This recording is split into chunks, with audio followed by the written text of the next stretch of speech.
अध्याय 1 सफेद वस्त्रों वाली स्त्री खून, बारूद और मौत की गंध हवा में तैर रही थी। असंख्य हेलीकॉप्टर ऐसे गूंज रहे थे मानो अपराधियों की फांसी की घोषणा कर रहे हों। गोलियों की गड़गड़ाहट, चीखें और चिल्लाहटें आपस में घुल मिल गई थीं। धुआं रात के आसमान में इस तरह उठ रहा था जैसे कोई दुष्ट प्रेत चांद और तारों को निगलने आ रहा हो। महल के भीतर एक युवती सफेद पोशाक में इस नर्क जैसे दृश्य को निहार रही थी। अंधेरे में खड़ी, उसकी पन्ना सी हरी आंखें नीचे फैले कत्लेआम को देख रही थी। चांदनी उसकी सुनहरी केश राशि पर पड़कर उसे और भी अलौकिक बना रही थी। वो किसी परियों जैसी लग रही थी, जैसे इंसानों को एक दूसरे का खून बहाते देख रही हो, पर खुद निष्कलुष और निर्मल बनी हुई हो। दुर्भाग्यवश वो अमर नहीं थी। आज रात उसका अंत निश्चित था। उसने आंखें बंद की, एक लंबी सांस ली, बाहर चल रहे दुष्वप्न को आखिरी बार देखा, फिर पलटी और कमरे के बीचों बीच भव्य पियानो की ओर बढ़ गई। उसके 5 अंगरक्षक भी उसके साथ खिसके, परंतु अब भी मौन और अदृश्य बने रहे। वह जानती थी ये रात उसकी अंतिम होगी। न जाने उसका बड़ा भाई, पिता और माँ अभी जीवित थे या नहीं। शायद दुश्मनों ने उन्हें पहले ही मार डाला हो। बाहर के दृश्य से साफ था वे पूरा खानदान मिटा देने आए हैं। उसकी तीव्र सुनने की शक्ति ने आहट पकड़ी। दुश्मन अब महल में घुस चुके थे। गोलियों की आवाज और निकट आ रही थी। उसके अंगरक्षक तंग गए। उनकी हत्या करने वाली नजरें दरवाजे पर टिक गईं। वह धीरे से पियानो के सामने बैठ गई। अंत समीप था। कम से कम वह मरने वालों की आत्माओं को विदा करने के लिए संगीत तो बजा सकती थी। एक गहरी सांस लेकर उसकी उंगलियां कीबोर्ड पर नृत्य करने लगीं। बीथोवन की फ्यू रेलीज फॉर एलिजा ने वातावरण को भरना शुरू कर दिया। मौत और कत्लेआम की आवाजों के बीच एक स्वर्गिक धुन। धमाक, दरवाजा टूटकर खुला। अंगरक्षक तुरंत गोलीबारी में उलझ गए। खून और पसीने की गंध और गाढ़ी हो गई। फिर भी सफेद वस्त्रों वाली वो सुंदरी ऐसे पियानो बजा रही थी मानो उसके आसपास कुछ घट ही न रहा हो। यहाँ तक कि जब 2 गोलियां उसके कंधे और कमर को भेद गईं, तब भी उसने एक भी सुर नहीं छोड़ा। उसका संगीत चारों ओर फैले नरसंहार के बीच इस तरह घुल मिल गया कि सुनने वालों की रूह कांप उठी। हिंसा और संगीत का ये विरोधाभास लगभग अलौकिक प्रतीत हो रहा था। पांचों अंगरक्षक अपनी स्वामिनी की रक्षा में जान की बाजी लगा चुके थे। वे बचपन से ही निर्दय हत्यारे बनाए गए थे। कुछ दुश्मनों को ढेर किया, मगर सामने की फौज बेतहाशा बड़ी थी। अंततः पांचों अंगरक्षक मारे गए। हाथ ऊपर करो, एक पुलिस अधिकारी गरजा। युवती ने अनसुना कर दिया। आंखें मूंदकर पियानो की धुन में झूमती रही। सैनिकों और पुलिस वालों की बंदूकें उसकी ओर तनी हुई थी। उसका सफेद परिधान अब लाल हो चुका था। घावों से बहता खून उसमें समाता जा रहा था। फिर भी उसकी अलौकिक सुंदरता और शालीनता सबको मंत्रमुग्ध कर रही थी। क्या विडंबना थी। एक सैनिक ने दांत भींचे, हमें आदेश मिला है, गोली चलाओ। महिला ने हल्की मुस्कान बिखेरी। गोलियों की बौछार उसकी पीठ में धंस गई। उसका रक्त हवा में गुलाब की पंखुड़ियों सा बिखर गया और फिर जमीन पर बारिश की बूंदों सा गिरा। संगीत अचानक थम गया। उसका शरीर पियानो पर गिर पड़ा। कीबोर्ड से टकराकर बेसुरा स्वर गूंज उठा। उसकी पन्नासी आंखों से जीवन झर गया, पर उनकी सुंदरता अभी वैसी ही रही। वो फिसलकर फर्श पर गिरी। आखिरकार मैं मुक्त हो गई। उसकी आवाज बस एक धीमी फुसफुसाहट थी। फिर उसने अंतिम सांस ली। अध्याय 2 किसी और के शरीर में जागना, थकी हुई, बेहद थकी हुई। ऐसा लग रहा था मानो वह एक अंधेरी और सुनसान सुरंग में सदियों से चल रही हो। वो रुकना चाहती थी, मगर किसी अदृश्य ताकत ने उसे चलते रहने पर मजबूर कर रखा था। उस रोशनी की छोटी सी बूंद की ओर जो दूर क्षितिज पर चमक रही थी। उसका गला सूखा और खुरदुरा था, प्यास से जल रहा था पानी। उसे पानी चाहिए था, शायद सुरंग के अंत तक पहुंचने पर मिल जाए। और वह चलती रही, चलती रही, चलती रही। पानी का ख्याल ही उसकी सूखी नसों को आगे बढ़ने की ताकत दे रहा था। उसे नहीं पता कितनी देर बीत गई, दिन, महीने, साल या शायद सदियां। बस पानी चाहिए था। आखिरकार रोशनी और बड़ी और तेज हो गई। लगभग पहुंच गई थी। फिर वह शुद्ध सफेद रोशनी में नहा गई। आखिरकार एक बड़े निजी अस्पताल में उसने आंखें खोली। हल्की सी मंद रोशनी भी उसकी पलकों को चुभने लगी। कुछ क्षण बाद ही दृष्टि साफ हुई। मैं कहाँ हूँ? भ्रमित सी वह कमरे को देखने लगी। ये जगह किसी शानदार होटल जैसी लग रही थी। पहचान में नहीं आई। तभी उसके कानों में धीमी और लगातार बजती बीपिंग की आवाज आई। उसने सिर घुमाने की कोशिश की। सिर बहुत भारी लग रहा था। दरअसल उसका पूरा शरीर भारी और जकड़ा हुआ था। वो हिल भी नहीं पा रही थी। क्या हो रहा है मेरे साथ? कड़ी मशक्कत के बाद वह थोड़ा सा सिर मोड़ पाई और देखा कि आवाज एक मशीन से आ रही थी। तभी उसने पाया कि उसका शरीर कई चिकित्सकीय उपकरणों से जुड़ा हुआ था। अब उसे समझ आया कि वह अस्पताल में है और उसकी हालत गंभीर है। पा नी उसने बोलने की कोशिश की, मगर उसके फटे होठों से सिर्फ एक सूखी फुसफुसाहट निकली। कमरे में कोई नहीं था। वह थककर लगभग बेहोश होने लगी। आंखें बंद होने लगी, मगर उसने होश बनाए रखने की कोशिश की। कितनी देर बीती पता नहीं। आखिरकार दरवाजा खुला और एक नर्स भीतर आई। आप जाग गईं, नर्स ने चौंककर कहा और तुरंत डॉक्टर को बुलाने के लिए बटन दबा दिया। Indian language. नर्स ने पास आकर पूछा, आपको कैसा लग रहा है? और जांच शुरू कर दी। पानी उसने टूटी फूटी मंदारिन में कहा। नर्स समझ गई, आप पानी पीना चाहती हैं। जरा रुकिए, डॉक्टर से पूछना होगा कि अनुमति है या नहीं। ओह, डॉक्टर आ गए। दरवाजा खुला और मध्यम आयु का डॉक्टर अंदर आया। उसके पीछे 3 और युवा डॉक्टर थे। नमस्ते, क्या आप मुझे सुन पा रही हैं? मेरा नाम डॉक्टर गुप्ता है। आपको कैसा लग रहा है? उसने पूछा और स्टेथोस्कोप से जांच करने लगा। इन्होंने पानी मांगा है, नर्स ने बताया। अच्छा है, अगर स्ट्रॉ से पी सकती हैं तो पिलाओ, नहीं तो बूंद बूंद या बर्फ के टुकड़े होठों पर रखो। टीम ने जांच शुरू कर दी। नर्स पानी लेने गई और थोड़ी देर बाद पेपर कप और स्ट्रॉ लेकर लौटी। शुरू में वह स्ट्रॉ से पानी नहीं खींच पाई। मुंह की मांसपेशियां बहुत कमजोर लग रही थीं। कई बार कोशिश करने के बाद ही कुछ घूंट पानी गले से उतरा, मगर वह थककर चूर हो गई। फिर भी सूखे गले को तर करने का एहसास इतना स्वर्गीय था कि उसकी आंखें भर आईं। उसने आंसू रोक लिए। अविश्वसनीय था कि बस कुछ घूंट पानी से वह इतनी भावुक हो सकती है। क्या आपको अपना नाम याद है? डॉक्टर गुप्ता ने पूछा। मेरा नाम। वह बोलने ही वाली थी कि अचानक यादों का सैलाब उसके दिमाग में उमड़ पड़ा। वह हाँफ उठी, उन अजनबी स्मृतियों से पूरी तरह भ्रमित। यह क्या हो रहा है? उसने बगल में देखा, तकिए पर काले बालों की लंटें। काले बाल, उसके सुनहरे बाल कहाँ गए? क्या किसी ने उसके बेहोश रहते उन्हें रंग दिया? दिल की धड़कन बेकाबू हो गई। असंभव सा विचार मन में उठा। मशीन की बीपिंग तेज हो गई। शीशा, मुझे शीशा दो। डॉक्टर और नर्स ने एक दूसरे को देखा। डॉक्टर गुप्ता ने नरमी से कहा, शांत हो जाओ, कहीं दर्द तो नहीं, थकान, प्लीज शीशा। कुछ देर सोचकर उन्होंने नर्स को इशारा किया। नर्स शीशा लाकर उसके सामने पकड़े रही। लड़की ने चेहरा देखा और पहचान ही नहीं पाई। उसके सुनहरे बाल कहाँ गए? उसकी हरी आंखें कहाँ थी? सामने दिख रहा चेहरा उसका नहीं था। सीधे काले बाल और गहरी भूरी फीनिक्स जैसी आंखें साफ बता रही थी कि यह चेहरा एशियाई था। बीपिंग और तेज हो गई। नर्स ने शीशा हटा लिया। लड़की ने आंखें बंद कर ली ताकि अभी घटित अनुभव को बचा सके। आईने में दिख रहा अजनबी चेहरा वही था जिसे कुछ पलों पहले यादों की बाढ़ में देखा था। उसने आंखें खोल दी, अविश्वास से भरी। असंभव, यह नहीं हो सकता। क्या मैं सपना देख रही हूँ? अविश्वसनीय, पर और कैसे वह इस घटना को समझाती? वो किसी और के शरीर में जागी थी। ये सदमा बहुत बड़ा था, खासकर इसलिए क्योंकि उसका शरीर बेहद कमजोर था। धीरे धीरे उसकी आंखें बंद हो गईं और वह फिर से उसी परिचित अंधेरे में डूब गई। अध्याय 3 आयशा रॉय। क्या तुम्हें अपना नाम याद है? अगले दिन जब वह फिर से जागी, डॉक्टर गुप्ता ने पूछा। मेरा नाम आयशा रॉय है। मैं कितने समय से कोमा में थी। कल की घबराहट के विपरीत आज वह बेहद शांत थी। 1 साल से थोड़ा ज्यादा, डॉक्टर ने उत्तर दिया। समझ गई। वह चुपचाप डॉक्टरों को अपनी जांच करने देती रही। उसके पास मानने के अलावा कोई विकल्प नहीं था कि वह अब किसी और के शरीर में जाग चुकी है। उसे पता था कि वह पहले ही मर चुकी है, तो इस नई जिंदगी को वो दूसरा मौका समझेगी, वह जीवन जीने का मौका जिसे पिछले जन्म में वह कभी नहीं जी सकी। पिछले जीवन में वो किसी कैदी से कम नहीं थी, हमेशा पहरेदारों के बीच, मजबूरन वही ज्ञान और कौशल सीखना जो उसे बिल्कुल रुचिकर नहीं था। उसे कभी हवेली से बाहर जाने या दूसरों से मिलने की अनुमति नहीं थी। एक पिंजरे की चिड़िया, यही थी वह अपने पुराने जीवन में, मगर अब उसके पंख खुलने वाले थे और वह चाहती थी कि जितना ऊंचा संभव हो सके उड़ जाए। आजादी, यही उसकी सबसे बड़ी चाहत थी, और अगर इसके लिए उसे किसी और की पहचान में जीना पड़े तो भी वह इस जीवन को पूरे मन से स्वीकार करेगी। एवेलिना मर चुकी थी। 25 वर्ष की आयु में उस खूनी रात उसने अंतिम सांस ली थी। अब उसने 19 वर्षीय आयशा रॉय की आंखों से दुनिया को देखा, एक जंगली पॉप गायिका और पार्टी गर्ल। एक साल पहले क्लब की पार्टी से लौटते समय आयशा अपनी नई खरीदी स्पोर्ट्स कार अकेले चला रही थी। अचानक उसे एहसास हुआ कि उसकी कार के ब्रेक काम नहीं कर रहे। उसने नियंत्रण खो दिया और इमारत से टकरा गई। कार पूरी तरह चकनाचूर हो गई। चोटें इतनी गंभीर थी कि वो कोमा में चली गई और सिर्फ लाइफ सपोर्ट मशीनों की वजह से जीवित रही। मूल आयशा रॉय की मौत उस हादसे में हो गई थी, लेकिन उसका शरीर बचा रह गया। अब उसमें एक और आत्मा प्रवेश कर चुकी थी और नए मालिक ने तय किया कि यह जीवन वह आजादी और स्वतंत्रता से जिएगी। मैं यहाँ से कब निकल सकती हूँ? एवेलिना अब आयशा ने डॉक्टर गुप्ता से पूछा। वो इंतजार नहीं कर सकती थी। इतनी जल्दी मत करो, हमें अभी और परीक्षण करने होंगे, फिर तुम्हें फिजियोथेरेपी और पुनर्वास से गुजरना होगा ताकि तुम्हारी ताकत और गतिशीलता वापस आ सके। उसने हल्की सी सांस छोड़ी। वो और पूछने ही वाली थी कि तभी दरवाजा खुला और कमरे में एक तीव्र सुगंध भर गई। आयशा ने नाक सिकोड़ते हुए देखा। अंदर एक महिला आई, चेहरे पर भारी मेकअप, बारीकी से सजे बाल, चमकदार लाल ड्रेस और हीरो से जड़ी बेहद ऊंची हील्स। कविता वर्मा। वो इतराती हुई डॉक्टरों को परे धकेलती उसकी ओर बढ़ी और दोनों गालों पर हवा में चुंबन देती बोली, ओह मेरी बेचारी बेटी, माँ कितनी ज्यादा खुश है कि तुम आखिरकार जाग गई। माँ तुम्हारी चिंता में कितनी परेशान थी। कविता वर्मा ने अपने डिजाइनर पर्स से कढ़ाई वाला रुमाल निकाला और उन आंसुओं को पोंछा जो वास्तव में थे ही नहीं। आयशा की यादों के अनुसार वह अपनी माँ से करीब नहीं थी। दरअसल परिवार के किसी सदस्य से नहीं। कविता वर्मा, जो कभी संघर्षरत मॉडल थी, ने केवल आकाश रॉय से पैसे और रुतबे के लिए शादी की थी। शादी टूटने के बाद उसने अपनी बेटी को बहाने की तरह इस्तेमाल किया और अपने पूर्व पति से भारी भरकम भरण पोषण और गुजारा भत्ताएं था। अलगाव के 1 महीने के भीतर ही उसके पास कई अमीर प्रेमी आ चुके थे। नतीजतन रॉय परिवार उसे और उसकी बेटी दोनों को तुच्छ समझता था। कविता वर्मा ने बहुत छोटी उम्र से ही अपनी बेटी को शो बिजनेस में धकेल दिया। आयशा ने बचपन में विज्ञापन करना शुरू किया और फिर किशोरावस्था में पॉप गायिका बन गई। आकाश रॉय अपनी बेटी पर गर्व नहीं करता था, लेकिन वह फिर भी उसका खून थी। अपनी पूर्व पत्नी के लालच को समझते हुए उसने एक वित्तीय प्रबंधक नियुक्त किया ताकि आयशा की कमाई उसकी मां और यहां तक कि खुद आयशा से भी सुरक्षित रहे। ये बात कविता वर्मा को बिल्कुल पसंद नहीं आई, लेकिन वह कुछ कर नहीं सकी। अपनी झुंझलाहट उसने बेटी पर उतारी और यही कारण था कि उनके बीच रिश्ता सती और तनावपूर्ण था।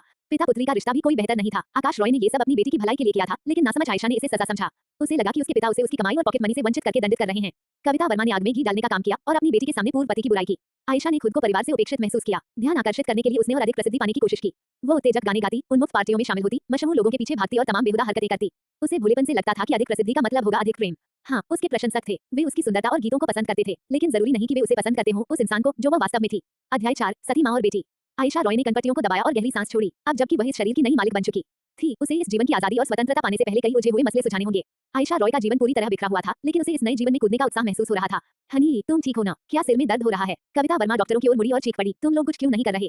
डॉक्टर कहलाते हो या नहीं? मेरी बेटी का सिर दर्द तुरंत ठीक करो। सब निकम्मे हो। अस्पताल के डायरेक्टर को बुलाओ। मैं कहूंगी कि तुम्हें बदल दें। तुम्हें पता भी है कि मैं कौन हूँ। मेरा एक्स हस्बैंड रॉय इंडस्ट्रीज का प्रेसिडेंट सीईओ है। माँ प्लीज शांत हो जाइए। मैं बिल्कुल ठीक हूँ। डॉक्टर गुप्ता और बाकी सभी मेरी रिकवरी के लिए पूरी कोशिश कर रहे हैं।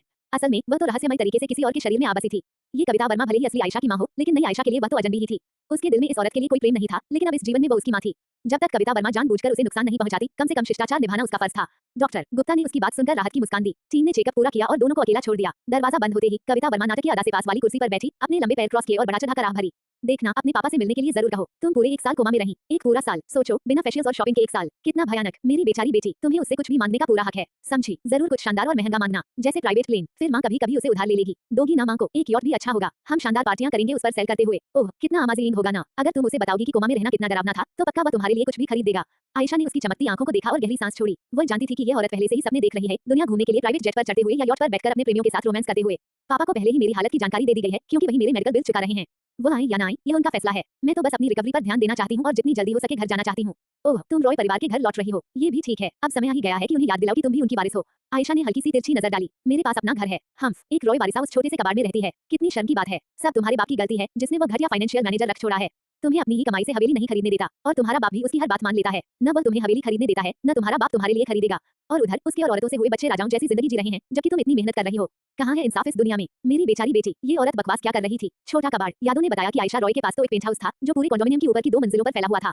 अकेली किशोरी के लिए तो वह जगह बहुत ही बड़ी थी। वो पेंट हाउस उसे बेहद अच्छे दाम पर मिला था, क्योंकि उसके फाइनेंशियल मैनेजर, जिसे कविता वर्मा, वह घटिया आदमी कहती थी, ने सौदा कराया था। पर नहीं, आयशा को शक था कि असल में आकाश ने ही पीछे से मदद की थी।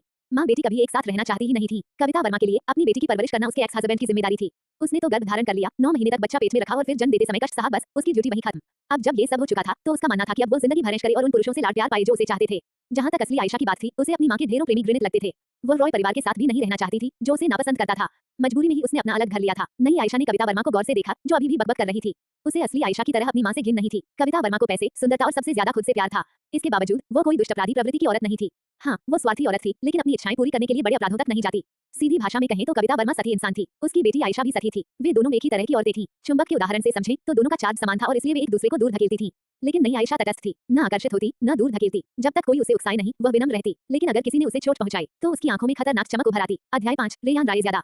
रायज़ादा कॉर्पोरेशन। सभी लोग अपने माथे से पसीना पोंछते हुए गहरी सांसें ले रहे थे और पानी के बड़े-बड़े घूंट पी रहे थे।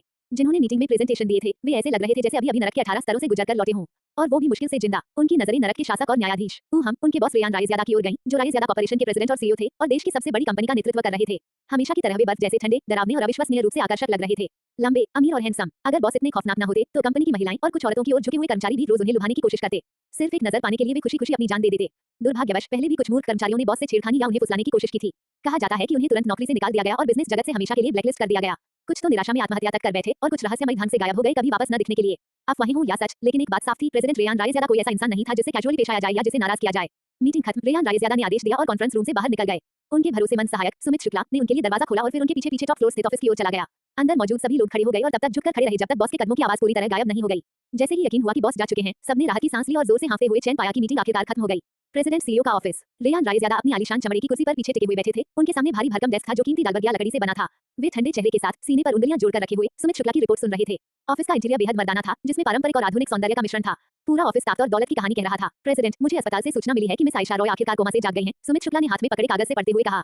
जांच के नतीजे दिखाते हैं कि 1 साल बिस्तर पर पड़े रहने से उनकी मांसपेशियां कमजोर हो गई हैं, पर यह नियमित फिजियोथेरेपी और रिहैब से ठीक हो जाएगा। दिमाग पर कोई चोट या याददाश्त की कमी नहीं पाई गई। उनकी रिकवरी उम्मीद से कहीं तेज है और अगर सब कुछ ठीक रहा, तो 6 महीने में पूरी तरह स्वस्थ हो जाएंगी। जहां तक हादसे से मानसिक आघात की बात है, डॉक्टरों ने साइकोलॉजिकल थेरेपी की सलाह दी थी, लेकिन मिस रॉय ने मना कर दिया। जागने के बाद उन्होंने सबसे पहले किससे मुलाकात की? सबसे पहले उनकी मां, मैडम कविता वर्मा, दूसरे दिन उनसे मिलने आई। आने वाले दिनों में उनकी मैनेजर और असिस्टेंट भी मिलने आए थे, लेकिन मिस रॉय ने उन्हें वहीं पर नौकरी से निकाल दिया। रेयान रायज़ादा ने हल्का सा भान उठाया, लेकिन कोई टिप्पणी नहीं की। उन्होंने अगला सवाल किया, क्या आकाश रॉय ने अपनी बेटी से मिलने आया? अब तक सीईओ आकाश ने जागने के बाद अपनी बेटी से न तो मुलाकात की है और न ही उन्हें देखा है, लेकिन उन्होंने अपने असिस्टेंट को हालचाल लेने भेजा था। रेयान रायज़ादा के ठंडे चेहरे पर हल्की सी व्यंग्यात्मक मुस्कान उभरी। हमें ये भी पता चला है कि सीईओ आकाश ने मिस रॉय के कोमा से जागने की खबर पर पूरी तरह ताला लगवा दिया है।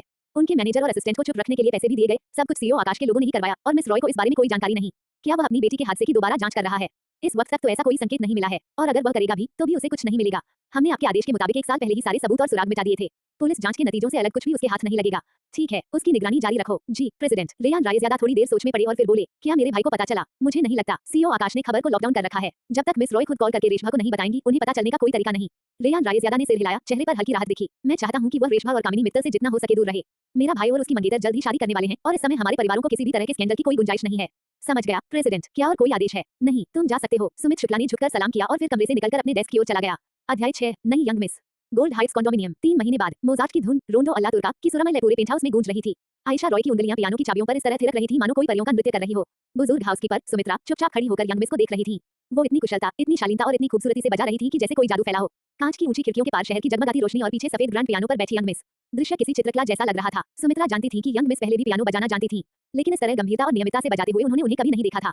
जो पियानो पहले सिर्फ सजावट के लिए रखा गया था, आज अपनी असली पहचान पर गर्व कर रहा था। जब से आयशा रॉय 1 महीने पहले अस्पताल से वापस लौटी थी, सुमित्रा बार-बार हैरान होती रही। कार एक्सीडेंट से पहले इस बिगड़ी हुई लड़की की सेवा करना किसी दुर्व्रत से कम नहीं था। वो नौकरों का कोई सम्मान नहीं करती थी। जरा सी बात पर गुस्से के दौरे और चीख चिल्लाहट शुरू हो जाती थी। अक्सर नए-नए नौकर रुलाकर भगा देती थी और बार-बार नौकर बदलवाने की जिम्मेदारी हमेशा सुमित्रा पर आ जाती थी। सुमित्रा कई बार थककर निराश हो जाती थी, लेकिन आकाश रॉय के प्रति वफादारी की वजह से सब सहती रही। सच कहें तो एक्सीडेंट के बाद 1 साल तक उस बिगड़ी लड़की से दूर रहकर उन्हें चैन मिला। हालांकि इसके लिए उन्हें अपराधबोध भी होता था, लेकिन यही सच था। जब उन्हें पता चला कि यंग मिस कोमा से उठ चुकी हैं और वापस घर आने वाली हैं, तो उनके दिल में घबराहट और डर भर गया। उन्होंने अपने चेहरे पर कोई भाव नहीं आने दिया और पूरी सख्ती से तैयार होकर स्वागत किया। लेकिन जब यंग मिस घर लौटी, तो सब कुछ उनकी कल्पना के विपरीत था। शायद उस हादसे ने उन्हें इतना झकझोर दिया था कि उनका पूरा व्यक्तित्व बदल गया था। घर आते ही आयशा ने सबसे पहले अनावश्यक लोगों को निकाल दिया। Makeup artist, hair stylist, fashion stylist, selfie assistant, diet coach और बाकी सब दिखावटी ग्लैम स्क्वाड, जिन्हें पूरे 1 साल की सैलरी मिली थी जबकि वो काम पर भी नहीं आए थे। नई यंग मिस अब विनम्रता से नौकरों से बात करती थी। तीसरी बार जब उन्होंने सुमित्रा से बिना रूखेपन की बात की, तो बुजुर्ग औरत की आंखों से आंसू बह निकले। क्या हो गया है आपको यंग मिस? सुमित्रा रो पड़ी। क्या आपने सर बहुत जोर से तो नहीं टकरा लिया? आयशा ने धीमे स्वर में कहा। माफ करना, तुम्हें बहुत सहना पड़ा। इन शब्दों को सुनकर सुमित्रा का बरसों का दबा गुस्सा और दुख आंसुओं में बह निकला।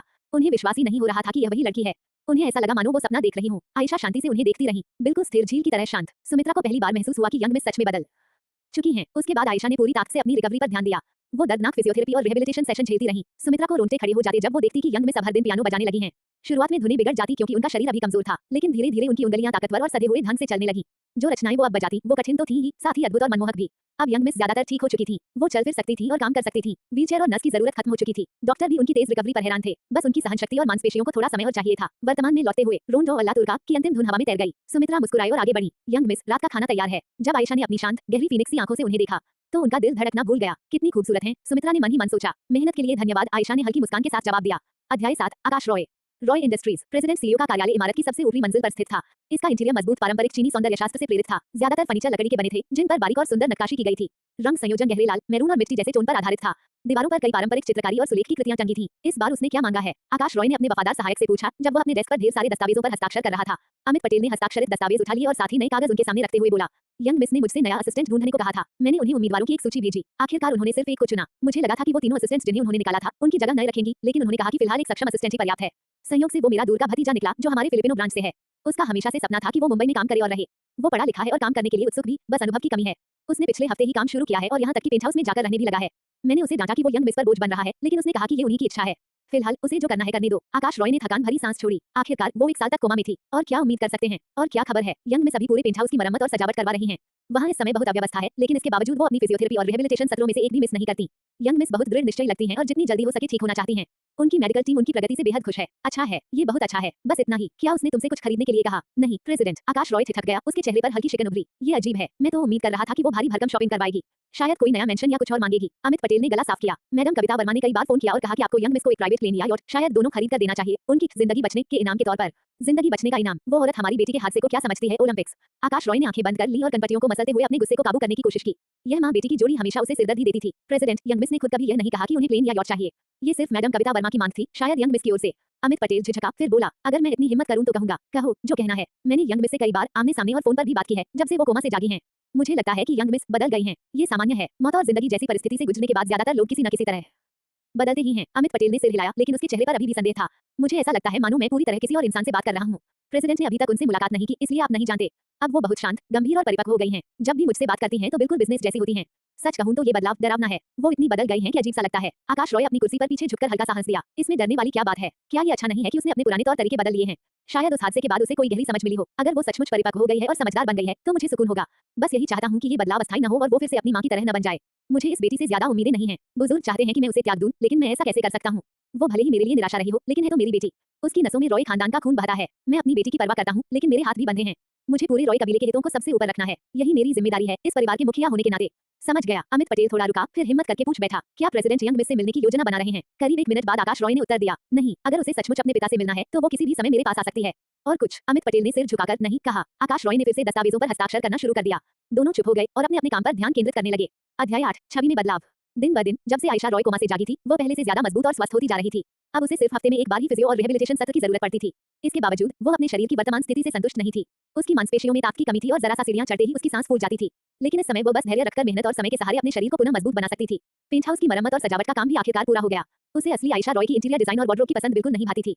हर जगह चमक-दमक, नियॉन रोशनी, ग्लिटर और भड़कीली सजावट, सब कुछ बेहद भद्दा और बेस्वाद। अब जब वो आयशा रॉय बनकर जी रही थी, उसने सब कुछ बदल दिया और क्लासिक शैली की सुसंस्कृत और सुरुचिपूर्ण सजावट को अपनाया। नया पेंट हाउस अब शांत और परिष्कृत वातावरण देता था। आयशा ने एक बड़ा पुस्तकालय कार्यालय भी बनवाया, जिससे जुड़ा हुआ कंप्यूटर रूम पासवर्ड लॉफ्ट दरवाजे से अलग किया गया था। पुस्तकालय में हर तरह की भाषाओं की किताबें रखी गईं, जिनमें से कई उसकी पिछली जिंदगी की पसंदीदा किताबें थीं। जहां तक कंप्यूटर रूम का सवाल था, वो खुद उसने डिजाइन किया था। वहां अत्याधुनिक 17 कंप्यूटर और उपकरण सुव्यवस्थित रूप से लगाए गए थे। एक पूरी दीवार पर फ्लैट स्क्रीन मॉनिटरों की कतार थी। वो कमरा मानो किसी स्पेसशिप के कॉकपिट जैसा दिखता था। और अभी सब सामान पहुंचा भी नहीं था, कुछ और आने वाले थे। ज्यादातर कंप्यूटर आम बाजार में उपलब्ध भी नहीं थे। उन्हें हासिल करने के लिए आयशा को अपनी पिछली जिंदगी के वर्चुअल कनेक्शनों का इस्तेमाल करना पड़ा। वो कमरा पूरी तरह सील था और उसमें सिर्फ वही प्रवेश कर सकती थी। बिना उसकी अनुमति के कोई भी अंदर नहीं जा सकता था, क्योंकि वहां रखी तकनीक अंतरराष्ट्रीय काले बाजार से लाई गई थी। अगर दूसरों को इसके बारे में पता चल जाता तो उसके लिए अच्छा नहीं होता। पेंट हाउस के दूसरे हिस्से में उसने एक रिकॉर्डिंग स्टूडियो भी बनवाया। उसे यकीन ही नहीं हो रहा था कि असली आयशा रॉय के पास पॉप सिंगर होते हुए भी अपना स्टूडियो नहीं था। वो लड़की सोचती थी कि उसे सिर्फ गाना, नाचना और अच्छा दिखना है। संगीत बनाने और लिखने का काम वह दूसरों पर छोड़ देती थी। अब जब आयशा उसकी जगह जी रही थी, उसने ठान लिया था कि वो अपनी जिंदगी भरपूर जिएगी। उसका पहला लक्ष्य था एक सफल करियर बनाना। काफी सोच विचार के बाद उसने निश्चय किया कि वो असली आयशा का संगीत करियर आगे बढ़ाएगी। पिछली जिंदगी में भी उसे संगीत से प्यार था, लेकिन इसके लिए उसने अपनी छवि पूरी तरह बदलने का फैसला किया, ताकि उसकी असली शैली सामने आ सके, जो असली आयशा की शैली से बिल्कुल अलग थी। पेंट हाउस की सजावट के अलावा उसका लगभग पूरा वार्डरोब भी बदल दिया गया। वो खुद को उस असली आयशा के भड़कीले और अशोभनीय कपड़ों में नहीं ढाल सकती थी। वे सब पहनने में असहज और बेस्वाद लगते थे। जैक, उसका नया असिस्टेंट और नौकरानियों ने मिलकर लगभग 90% कपड़े, जूते, बैग, गहने, मेकअप और दूसरी सजावटी चीजें डिब्बों में भर दी। जैक की आंखें पूरे समय चौड़ी रह गईं और वह हैरानी और प्रशंसा से बार-बार सांस खींचता रहा। बॉस, आप इन सब का क्या करने वाली हैं? उसने 7 इंच ऊंची इंद्रधनुषी रंग की धातु की हाई हील्स उठाते हुए पूछा। तुम्हें जैसा ठीक लगे वैसा कर दो, आयशा ने कहा। बेच दो, दान कर दो, मुझे फर्क नहीं पड़ता। जैक समझ ही नहीं पा रहा था कि उसकी नई बॉस अपनी पूरी वार्डरोब क्यों बदल रही थी। ये सब तो ब्रांडेड सामान थे। शायद अमीर लोग ऐसे ही जीते हैं, जिस चीज से मन भर जाए उसे बदल दो। रिलेट नहीं कर सकता, उसने मन ही मन सोचा। अगर उसके पास इतने ब्रांडेड सामान होते तो चाहे कितने भी पुराने हो जाएं, वो उन्हें खजाने की तरह संभाल कर रखता और अपने परिवार की अगली पीढ़ी को विरासत में देता। उसने एक क्रिस्टल से सजी पर्स उठाई और अपनी बॉस की ओर देखा। ओह बॉस, आप जानते हैं मेरे फिलीपींस में बहुत सी महिला रिश्तेदारी हैं। मुझे यकीन है इनमें से बहुत सी चीजें उन पर फिट हो जाएंगी। मेरी माँ तो इन पर्सों में से कुछ पाकर बहुत खुश हो जाएगी। मेरी बहनें, चाची और कजिन्स भी। और मुझे लगता है कि उनमें से कुछ का जूता साइज भी आप जैसा ही है। तो मैं बस कह रहा था, ठीक है, सारे डिब्बे तुम्हारे परिवार को भेज दो, कोई समस्या नहीं। जैक का मुंह खुला का खुला रह गया। सर सच में आप मजाक नहीं कर रही? ओएमजी, धन्यवाद धन्यवाद, बहुत बहुत धन्यवाद। भगवान का शुक्र है जिन्होंने मुझे सबसे बेहतरीन बॉस दी। वो उछलने कूदने लगा और जमीन तक झुककर लगभग साष्टांग प्रणाम कर दिया। आयशा ने हंसते हुए अपने नए असिस्टेंट की हरकतें देखी। आप बहुत उदार हैं बॉस। उसने नौकरानियों को पुकारा, आओ आओ, बॉस ने मुझे पूरी अनुमति दी है कि मैं इन सबको कैसे हटाऊं। आओ और अपने लिए भी कुछ चुन लो। फिर उसने आयशा की ओर देखा, मानो चुपचाप अनुमति मांग रहा हो। आयशा ने हाथ हिलाकर इजाजत दे दी। देखा, बॉस ने हाँ कहा है। आओ आओ, और बॉस को धन्यवाद कहना मत भूलना। धन्यवाद यंग मिस। नौकरानियां लजाकर मुस्कुराईं और उत्साह से सामान चुनने लगी। आयशा ने सिर हिलाया। धन्यवाद बॉस, मैं सब कुछ भारत नहीं भेजूंगा, बस वो चुनूंगा जो मेरी माँ, बहनें, चाची और कजिन्स को पसंद आएगा।